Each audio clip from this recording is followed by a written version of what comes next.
দর্শক, আপনারা দেখছেন যে আজকে হিজবুত তওহীদের সংগঠনের যে নেতাকর্মীরা রয়েছেন তারা জাতীয় প্রেস ক্লাবের সামনে যে মানববন্ধন তারা ডাক দিচ্ছেন, সেই মানববন্ধনে অংশগ্রহণ করেছেন হাজার হাজার নেতাকর্মীরা আজকে মানববন্ধনে অংশগ্রহণ করেছেন। এবং সেই মানববন্ধন থেকে তারা যে বিচারের দাবিটি জানাচ্ছেন সেটি হলো যে গতকালকে পাবনা জেলায় যে হামলার যে ঘটনাটি ঘটেছে, এই হামলার সঙ্গে যারা যুক্ত তাদেরকে দ্রুত বিচারের আওতায় নিয়ে আসতে হবে, তারই প্রতিবেদন জানিয়ে কিন্তু আজকে মানববন্ধনে কিন্তু তারা অংশগ্রহণ করেছেন। এবং সেই মানববন্ধন থেকে তারা আজকে বিচারের দাবি জানিয়ে আমরা দেখতে পাচ্ছি যে একটি বিক্ষোভ করছে।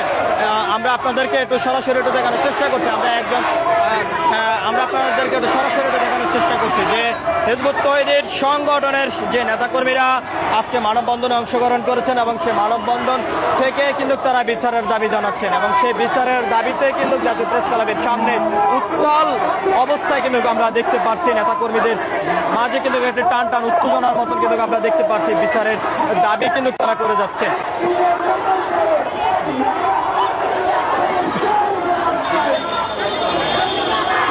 আমরা এখন হিজবুত তওহীদের সংগঠনের একজন নেতার সঙ্গে একটু কথা বলবো যে আজকে যে বিচারের দাবি করছেন সেই বিচারের বিষয়ে একটু কথা বলবো। হামলা কেন? ভাই, আপনার কাছে একটু জানতে চাই আপনারা কোন ধরনের বিচার প্রত্যাশা করছেন?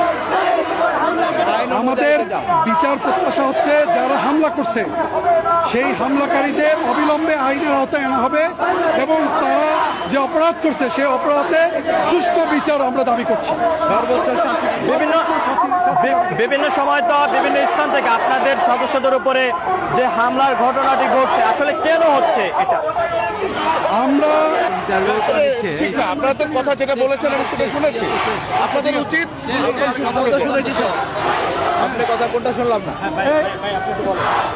জি জি আমি বলছি সেটা হচ্ছে আমরা উগ্রবাদের বিরুদ্ধে, সন্ত্রাসের বিরুদ্ধে ইসলামের প্রকৃত আদর্শ নিয়ে আমরা দাঁড়িয়েছি। তো আমরা যখনই এই বিষয়গুলো নিয়ে কথা বলছি, যারা সন্ত্রাসী গোষ্ঠী, যারা বাংলাদেশকে একটা অস্থিতিশীল রাষ্ট্র পরিণত করতে চায়, যারা হুজুগ গুজব সৃষ্টির মাধ্যমে দেশকে একটা শান্তিপূর্ণ একটা দেশকে অশান্ত করতে চায়, তারাই মূলত আমাদের উপরে বারবার হামলা করছে। দর্শক, আপনারা শুনছেন হিজবুত তওহীদের সংগঠনের একজন নেতার সঙ্গে আমরা কথা বলেছি। তিনি যেমনটি বলছেন যে বিভিন্ন সময় কিন্তু হিজবুত তওহীদের সংগঠনের সদস্যদের উপরে যে হামলা করা হচ্ছে এবং সেই হামলার প্রতিবাদ জানিয়ে আজকে জাতীয় প্রেস ক্লাবের সামনে তারা একটি মানববন্ধনের ডাক দিচ্ছেন। সেই মানববন্ধনে অংশগ্রহণ করেছেন বিভিন্ন নেতাকর্মী। এবং আমরা আপনাদেরকে আরো একটি বিষয়টি জানিয়ে রাখতে চাই, যারা এই হামলার সঙ্গে যুক্ত তাদেরকে দ্রুত আইনের আওতায় নিয়ে এসে বিচার করতে হবে, কিন্তু তারই প্রতিবাদ জানিয়ে আজকে মানববন্ধন থেকে বক্তারা বলছেন। এবং তারা আরো যেমনটি বলছেন সেটি হলো যে বিভিন্ন সময় যে হামলার ঘটনাটি ঘটে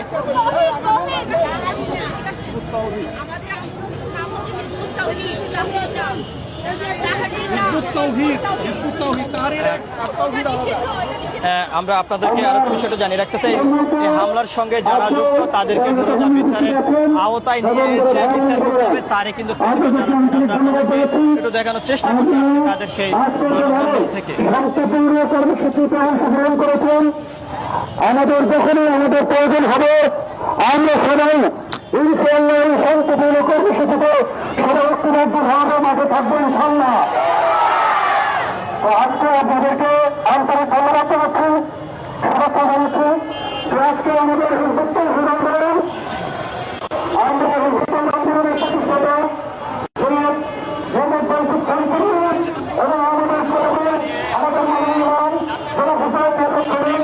আমরা দর্শক, আপনারা দেখছেন আজকে হিজবুত তওহীদের যে মানববন্ধন, সেই মানববন্ধন থেকে আমরা আপনাদেরকে সরাসরি যুক্তি আমরা আপনাদেরকে দেখানোর চেষ্টা করছি। আপনারা দেখতে পাচ্ছেন হিজবুত তৌহিদের যে সকল সদস্যরা রয়েছেন সে সকল সদস্যরা আজকে জাতীয় প্রেস ক্লাবের সামনে মানববন্ধনে অংশগ্রহণ করছেন এবং সেই মানববন্ধন থেকে তারা যে প্রতিবাদ জানাচ্ছেন গতকাল যে পাবনা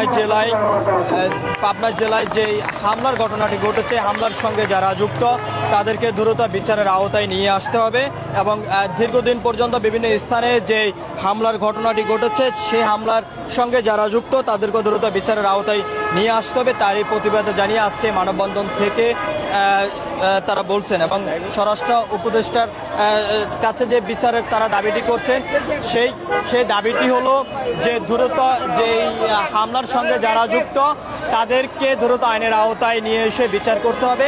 কিন্তু তারই দাবি জানিয়ে আজকে জাতীয় প্রেস ক্লাবের সামনে থেকে আজকে মানববন্ধন থেকে তারা সেই দাবিটি জানাচ্ছেন এবং এই হামলার সঙ্গে যারা যুক্ত তাদেরকে দ্রুত বিচারের আওতায় নিয়ে আসতে হবে।